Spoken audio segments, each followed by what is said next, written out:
Good morning everyone. आप सभी का वेलकम करता हूं भाई हरिओम लेक्चर यूट्यूब चैनल पे। आज की इस वीडियो में हम बेसिकली 3-4 टॉपिक के बारे में डिस्कस करेंगे और उसमें से जो पहला टॉपिक है उसका नाम है फ्लूइड यानी कि तरल, दूसरा है सरफेस टेंशन यानी कि पृष्ठ तनाव और तीसरा है कैपिलैरिटी यानी कि केशिकात्व। ठीक है, तो ये तीन चीज है जिसके बारे में आज की इस वीडियो में हम देखेंगे और ये तीनों चीज डिप्लोमा के लिए इम्पॉर्टेंट है, साथ ही जो क्लास 12 फिजिक्स में है उनके लिए भी इम्पॉर्टेंट है। तो तीनों में से यदि आप तीनों टॉपिक देखना चाहते हो या किसी एक टॉपिक को देखने के लिए आए हो तो भाई मैं इतना कहना चाहता हूँ आपका मतलब डाउट क्लियर हो जाएगा, बस इतना। ठीक है, तो चलिए विदाउट टाइम वेस्ट किए हम लोग अपने वीडियो में आगे बढ़ते हैं और अपने टॉपिक पे चलते हैं। ठीक है, तो जैसा कि आप सभी लोग देख रहे हैं कि तरल का डेफिनेशन आ गया है, जिसे हम लोग इंग्लिश में यहाँ पे लिख दिया हूँ मैं लिक्विड, लेकिन इंग्लिश में फ्लूइड होता है। ठीक है, तो तरल को समझने से पहले मैं सबसे पहले आपको एक डेफिनेशन पढ़ देता हूँ, इसके बाद मैं आपको समझा दूंगा, भूलोगे नहीं। तरल वे पदार्थ हैं जो सामान्य ताप पर बहने की क्षमता रखते हैं और अपने आकार स्थिर नहीं रख पाते हैं तथा जिस पात्र में रखा जाता है वह उसी का आकार ग्रहण कर लेता है, आकार में परिवर्तन होता है, इसी को कहते हैं तरल। जैसे देखिए यहाँ पे क्या कह रहा है, तरल वे पदार्थ हैं जो सामान्य ताप पर बहने की प्रवृत्ति रखते हैं, यानी कि उनके तरल जो है ऐसे पदार्थ होते हैं जिनके के अंदर एक प्रॉपर्टी होती है ना, वो नॉर्मल टेम्परेचर पे बहने का प्रॉपर्टी रखते हैं। जैसे अभी हम लोग जिस टेम्परेचर पे आप वीडियो देख रहे हो और जिस टेम्परेचर पे मैं बना रहा हूँ इसको हम कहते हैं सामान्य ताप। ठीक है, तो आप किसी फ्लूइड को लाएंगे और ऐसे रख देंगे ना तो वो बहने लगेगा। जैसे बहने मतलब जैसे मैं कॉपी लाया यहाँ रख दिया तो यहीं पर रहेगा, लेकिन आप उसे कहीं एक जगह स्थिर नहीं रख पाओगे, बहने का गुण रखेगा। जैसे बहने का गुण रखता है, जैसे कि मैं आपसे कह रहा हूँ कि आप मधु जानते हो, शहद, आप शहद को एक जगह पे रख सकते हैं, आप उसे ऐसे मतलब यहाँ पे अगर रख दीजिए तो आप सभी समझ रहे हो उसके अंदर बहने का प्रॉपर्टी है, वो बह जाएगा। आप पानी ला के ऐसे रख दो, वो बहने का प्रॉपर्टी, वो बह जाएगा, वो एक जगह स्थिर नहीं रह पाएगा। इसके बाद देखिए क्या है, और अपना आकार स्थिर नहीं रख पाते, यानी कि उनके अंदर बताया ना बहने का गुण होता है, आकार स्थिर नहीं रख पाते हैं। कोई भी चीज़ जिसके अंदर बहने का प्रॉपर्टी है तो आप सभी लोग जानते हैं वह आकार स्थिर रख ही नहीं सकता। भाई जब बहने का प्रॉपर्टी है तो आकार स्थिर कैसे रखेगा, तथा उन्हें जिस पात्र में रखा जाता है वह उसका आकार ग्रहण कर लेते हैं। यदि ऐसा कोई कंडीशन आता है कि अगर उन्हें किसी पात्र में यानी कि वेसल में रख दिया जाता है तब वह उस वेसल का आकार ग्रहण कर लेते हैं। जैसे मान लीजिए लिक्विड है, जैसे कि मैं आपको बता रहा हूँ कि वो मान लीजिए आपने मधु लाया, मधु को आपने एक गिलास में रख दिया। अब आप जब एक गिलास में उसे रख दिए तो क्या हुआ, वो जो मधु है वह उसका आकार ग्रहण कर लिया, अब वह नहीं बह सकता। तो इसीलिए कहा गया है वह उस पात्र का आकार ग्रहण कर लेता है जिसमें वह रखा जाता है और इसके आकार में परिवर्तन होता है। तो जाहिर सी बात है मेरे भाई, जब आप उसे किसी वेसल से बाहर रखोगे तो उसके आकार में परिवर्तन होता ही है, क्योंकि उसके अंदर बहने का गुण है। तो आप समझ गए होंगे कि तरल क्या है। तरल वह पदार्थ है जो सामान्य ताप पर बहने का प्रॉपर्टी रखते हैं, यानी सामान्य ताप पर बहने की क्षमता होती है। अब जब बहने की क्षमता है तो जाहिर सी बात है अपना आकार स्थिर नहीं रख पाते हैं। जब उन्हें किसी बर्तन में रखा जाता है तो वह उसी का आकार ग्रहण कर लेते हैं और इनके अंदर बहने का प्रॉपर्टी होता है। एज फॉर एग्जाम्पल आप कह सकते हो कि जैसे वाटर, ठीक है, वाटर एक प्रकार से लिक्विड में आएगा, वाटर फ्लूइड का एग्जाम्पल नहीं लेकिन एक प्रकार से कह सकते हो। हालांकि मैं कहूँगा आप इसका फ्लूइड का एग्जाम्पल ये मत लिखिए, आप सबसे अच्छा लिखिए ग्रीस, सबसे अच्छा एग्जाम्पल। आप क्या लिखिए, मधु, इस टाइप की जो चीज़ें हैं वो आपका एग्जाम्पल में आ जाएगी। ठीक है, फ्लूइड का एग्जाम्पल क्या हो गया, ग्रीस हो गया। और जैसे ऑयल भी एक प्रकार के ग्रीस में ही आएगा। ठीक है, ऑयल हो गया, ग्रीस हो गया, और अभी शहद बताया, ये सब फ्लूइड का एग्जाम्पल है। तो समझ गए होंगे, जाहिर सी बात है कि मतलब वही जो पानी की तरह होता है उसी, लेकिन वो पूरी पानी की तरह नहीं होता। पानी क्या है ना, लिक्विड में इसलिए आता है क्योंकि उसके अंदर बहुत तेजी से बहने गुण होता है। आप अगर मधु को लेंगे तो बहुत तेजी से बहेगा, लेकिन आप ग्रीस को लेंगे तो बहुत धीमे धीमे बहेगा। इस टाइप की चीज़ें हैं। अब देखिए दूसरा चीज़ है पृष्ठ तनाव। पृष्ठ तनाव को हम इंग्लिश में कहते हैं सरफेस टेंशन। बहुत इंपॉर्टेंट होता है और जो 12th फिजिक्स में होता है ना उसमें कई बार पूछा जाता है, और साथ ही साथ इसका ना बीमा और मात्रक पूछ लिया जाता है। ये डिप्लोमा में भी पूछा जाता है और 12th फिजिक्स में भी पूछा जाता है। तो पहले तो आप देखिए सरफेस टेंशन होता क्या है। तो देखिए पृष्ठ तनाव तरल का वह गुण है जिसके कारण वह अपनी आकृति न्यूनतम ग्रहण करना चाहती है। ठीक है, सबसे पहले आप ये जान लीजिए जो पृष्ठ तनाव है वह तरल का गुण है, यानी कि पृष्ठ तनाव उसी में घटेगा घटना जो फ्लूइड होगा, तरल पदार्थ जो होगा उसी में घटेगा।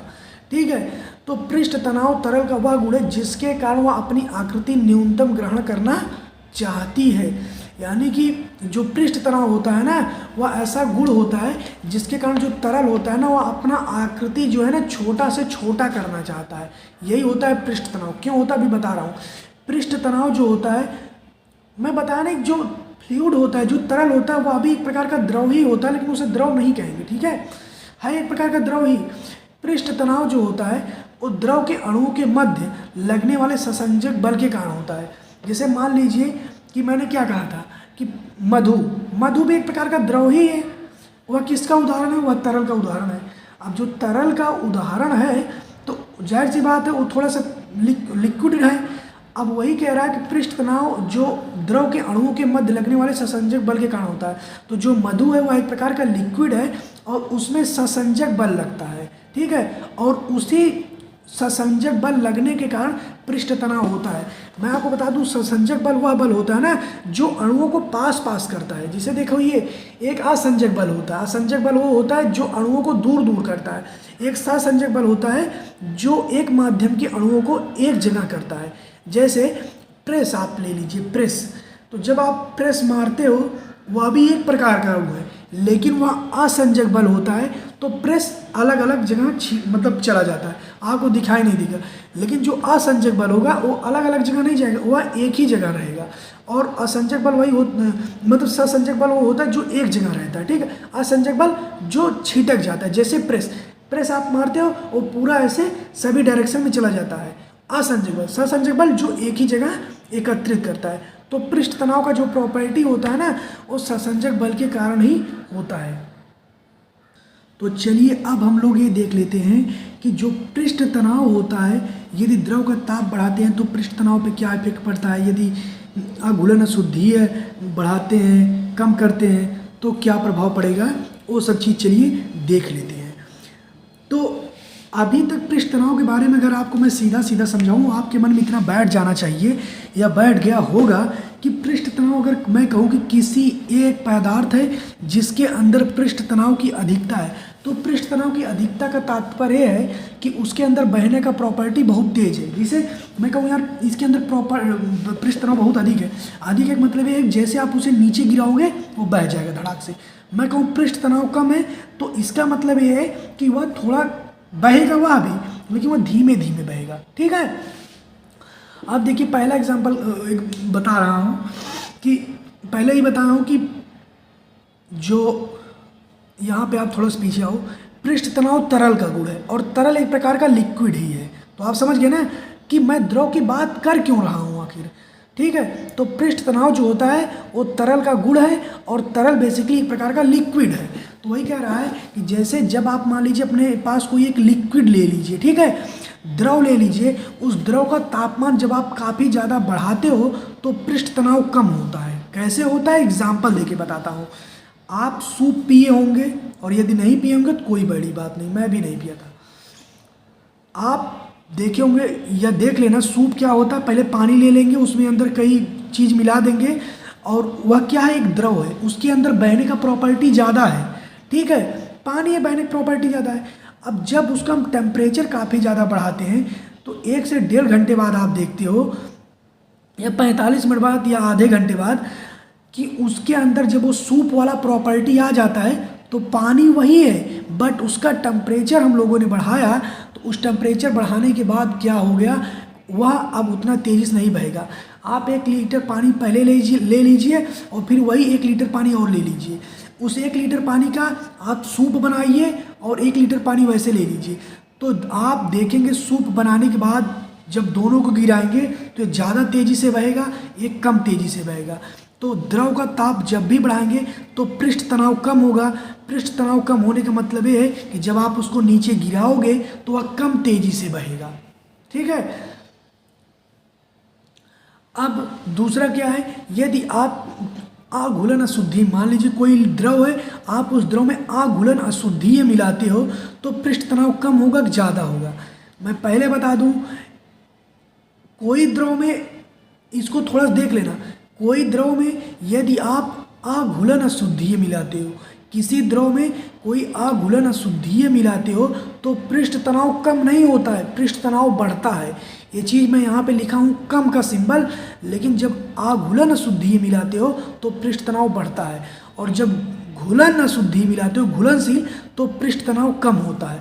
प्रूव कर रहा हूँ कैसे, जैसे मैंने ताप का एग्जाम्पल दिया, सिंपल और सूप, सिंपल वाटर और सूप, तो कैसे डिफरेंस होता है। देखो, आप 2 वाटर ले लिए, 1-1 लीटर का, एक में आपने कुछ ऐसा मटेरियल डाल दीजिए, 1 लीटर इसमें पानी भरा है, 1 लीटर इसमें पानी भरा है, दोनों की कैपेसिटी 2-2 लीटर की है। आपने 1 लीटर वाले वो जो जल है उसमें आपने काफ़ी ज़्यादा क्वांटिटी में चीनी डाल दिया, और एक यहाँ पे है, इस वाले में भी आपने उतनी ही क्वांटिटी में कुछ डाला, लेकिन वो घुलनशील नहीं है। 1 घंटे बाद जब आप आएंगे तो आप देखेंगे जो चीनी वो पानी में पूरी तरीके से घुल गया है, और जो ये है ये तो घुला ही नहीं है। तो आप खुद देखोगे उसके अंदर ना थोड़ा सा वो क्या आ जाएगा, एक पृष्ठ तनाव वाली प्रॉपर्टी, और पृष्ठ तनाव उसका हो जाएगा कम।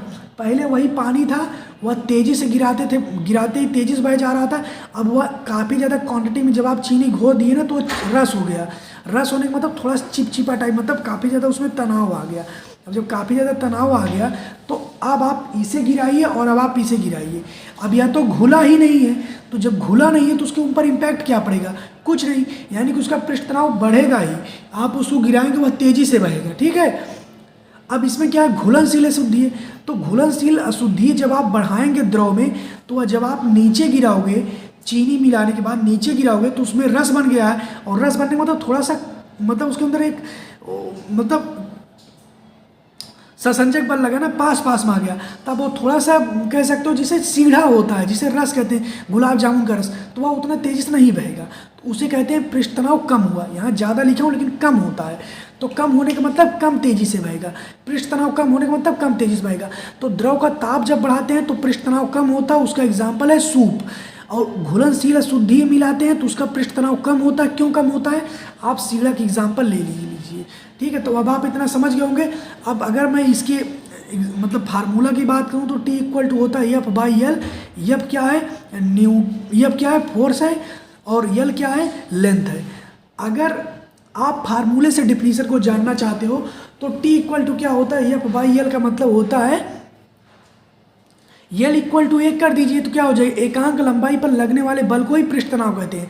तो जो अभी आपने वहाँ पर डिफिनीशन लिखा उसे कोई याद करने की जरूरत नहीं, यही कह दो T equal to F/L, L equal to 1, यानी कि एकांक लंबाई पर लगने वाले बल को ही पृष्ठ तनाव कहते हैं। ठीक है, ऐसे भी कह सकते हो। इसके बाद क्या है, F इक्वल टू, अगर हम इसकी बीमा निकालना चाहें तो F का बीमा क्या होता है, फोर्स का M/L/T-2, L का क्या होता है, L लेंथ का L, तो L से कट जाएगा, M/T-2 हो जाएगा। ठीक है, M/T-2 हो जाएगा, न्यूटन/मीटर स्क्वायर। इसका मात्रक हो जाएगा, बीमा ए हो जाएगा। एग्जाम्पल अगर मैं दूं तो एक एग्जाम्पल ये लिख सकते हो, पानी के बूंद का गोला होना। पानी की बूंद का गोला होना क्यों होता है, पानी की बूंद गोला, मैंने आपको बताया मेरे भाई, पृष्ठ तनाव का जो प्रॉपर्टी होता है ना, वो कहता ही यही है कि क्षेत्रफल को कम करना, उसमें सहसंजक बल लगता है। सहसंजक बल बताया ही, वो चीज़ों को कम कर देगा। तो पृष्ठ तनाव का मतलब ही होता है कि चीज़ों को कम कर देना, यानी कि पृष्ठ तनाव का कार्य यही होता है कि वह एरिया को कम कर देता है। तो इसीलिए पानी की बूंदें गोलाकार हो जाती हैं। तेल की बूंद का पानी में तैरना, तो इसके पीछे भी कोई एक लॉजिक होता है, उसका कुछ एक मान होता है, वही उससे कम होता है, ज़्यादा होता है, वही उसके ऊपर तैरता है। पानी, मच्छर का पानी की सतह पर तैरना, तो देखो जो मच्छर का टांग वगैरह होता है, देखते ही होगे, बहुत पतला सा होता है, बाल से भी पतला होता है। तो वो जब अपना डालता है पैर उसमें ना, तो 4 पैर रहता है, ऐसे ऐसे 4 या 2 पैर, तो उससे ना उसका पहली बात तो वजन बहुत कम है और वो भी डिस्ट्रीब्यूट हो जाता है, और पानी जो होता है ना उस पर ससंजक बल लगाता है, तो उसके और क्षेत्रफल को भी कम कर देता है, तो इसीलिए वह नहीं डूबता। तो मुझे लगता है पृष्ठ तनाव से रिलेटेड आपका कोई डाउट नहीं रह गया होगा। मैं पहले बता दिया हूँ, पृष्ठ तनाव तरल का गुण है, तरल एक प्रकार का लिक्विड है, और जिसके कारण वो अपनी आकृति न्यूनतम ग्रहण करना चाहती है, अर्थात वो अपने एरिया को कम करना चाहती है। आप ऐसा भी कह सकते हो, एकांक पृष्ठ पर लगने वाले बल को पृष्ठ तनाव कहते हैं, T=F/L होता है। अब आगे बढ़ते हैं, तो चलिए अब हम लोग देख लेते हैं केशिकत्व क्या होता है, जिसे हम कैपिलैरिटी कहते हैं इंग्लिश में। और केशिकत्व मतलब क्या होता है ना, किसी, देखिए पढ़ रहा हूँ, केश नली में द्रव के ऊपर चढ़ने अथवा नीचे उतरने की घटना को केशिकत्व कहते हैं। केश नली क्या होता है बता रहा हूँ। आपके पास मान लीजिए कोई एक बर्तन है, बर्तन क्या, जैसे मैं मान लूँ ना, आपके घर में एक कोई होता है ना, जिसमें सुंदरता वाला सामान रखते हैं, शीशे का रहेगा छोटा सा ऐसे, ठीक है, आप उसमें पानी भर दीजिए, ठीक है, आप उसमें पानी भर दीजिए, या सीधा सीधा एक बॉटल ही मान लो यार, बॉटल मान लीजिए, और उसमें एक सिक्का डाल दीजिए, जिससे हम लोग ऐसे पीते हैं जूस वूस, वो वाला आप डाल दिए। तो उसके जब आप उसे डाल दिए, और मान लीजिए आप जो जूस है ना उस बॉटल में अलग से डाल रहे हैं, तो जब आप वो जूस ज़्यादा डालेंगे, कम करेंगे, तो इसका जो नली होता है जिससे आप खींच के पीते हैं, उसमें जो वो जूस रहता है वो कम होगा या तो ज़्यादा होगा, ज़्यादा डालेंगे तो ज़्यादा होगा, कम डालेंगे तो कम होगा। तो वही कह रहे हैं केश नली वही होता है, ठीक है। तो वही कह रहे हैं कि क्या है कि केश नली में द्रव के ऊपर चढ़ने अथवा नीचे उतरने की घटना को केशिकत्व कहते हैं। तो जो केश नली रहेगी बीच वाली, जो जिससे जूस खींचते हो, उसमें जो द्रव ऊपर चढ़ता है और अथवा नीचे उतरता है, उसी को केशिकत्व कहते हैं, ठीक है। दूसरा देखिए क्या है, एक टॉपिक और चीज़ लिख सकते हैं, वो जो केश नली है, केश नली में यदि द्रव ऊपर चढ़ेगा, केश नली में द्रव ऊपर चढ़ने की घटना को केशिकीय उन्नयन कहते हैं। केश नली में द्रव के ऊपर चढ़ने की घटना को केशिकीय उन्नयन कहते हैं। दूसरा क्या है, केश नली में द्रव के नीचे उतरने की घटना को केशिकीय अवनमन कहते हैं। तो आप एक चीज़ हमेशा याद रखिएगा, यदि केश नली में द्रव ऊपर जा रहा है, जो ये छोटा वाला पतला से दिख रहा है जिसमें लिखे हैं संकरी नली, तो उसमें यदि द्रव ऊपर जा रहा है तो उसे हम कहेंगे केशिकीय उन्नयन, और यदि वही द्रव नीचे आएगा तो उसे कहेंगे केशिकीय अवनमन, ठीक। ये चीज़ आप जान लीजिए। इसके बाद देखिए क्या है, केश नली को आप थोड़ा सा मैं बताना चाहता हूँ। बहुत कम व्यास वाली कांच की एक ट्यूब होती है, तो वही चीज़ मैं बता रहा हूँ ना, वो जो आप सिक्का डालते हो तो उसी टाइप का एक इमेजिन कर सकते हो, तो उसी टाइप से वह भी होता है, बहुत पतली सी होगी और कांच की एक नली होगी, तो उसी को हम कहते हैं केश नली। तो वही बताया, केश नली, उसके अंदर जो द्रव ऊपर नीचे चढ़ता है उसी को हम केशिकात्व कहते हैं। और इसके बाद देखो 2-3 चीज़ मैं आपको थोड़ा थोड़ा बता देता हूँ, क्योंकि 4th सेमेस्टर का टॉपिक है ना, मैंने बताया था 4th सेमेस्टर में कुछ पढ़ा नहीं था, तो मेरा एक दोस्त था बगल में, हम लोग पढ़ाई कर रहे थे, जो कि अभी इंडियन आर्मी में सर्विस दे रहा है, तो उसने कहा मुझे भाई बैरोमीटर नहीं पढ़ रहे होंगे, नहीं, तो तब मुझे 4-5 टॉपिक बताया था, तो उसके बारे में बहुत कम लिखा था, तो वही जितना लिखा हूँ उतना देख लो। बैरोमीटर या सरल दाब मापी, एक ही नाम होता है इंग्लिश में बैरोमीटर, सिंपल प्रेशर मीटर होता है नाम, ठीक है। तो दाब, बैरोमीटर की सहायता से हम लोग वायुमंडल का दाब मापते हैं, और मैनोमीटर की सहायता से द्रव का दाब मापते हैं। तो ये जान लो, बैरोमीटर का उपयोग कब किया जाता है, जब हमें वायुमंडल का दाब मापना हो, और जब किसी द्रव का दाब मापना हो तो मैनोमीटर का प्रयोग हम लोग करते हैं। और बाकी यू टाइप डिफरेंशियल मैनोमीटर, इसको आप लोग पढ़ लीजिएगा, बाकी इसकी सहायता से इतना जान लीजिए, दो गैसों के प्रेशर के डिफरेंस को जो है उसे हम लोग ज्ञात करते हैं। तो ठीक है, मिलते हैं नेक्स्ट वीडियो में, तब तक के लिए जय हिंद, वंदे मातरम। बाकी वीडियो लाइक कर देना अगर अच्छा लगा हो, बाकी कोई कमेंट होना तो दे देना।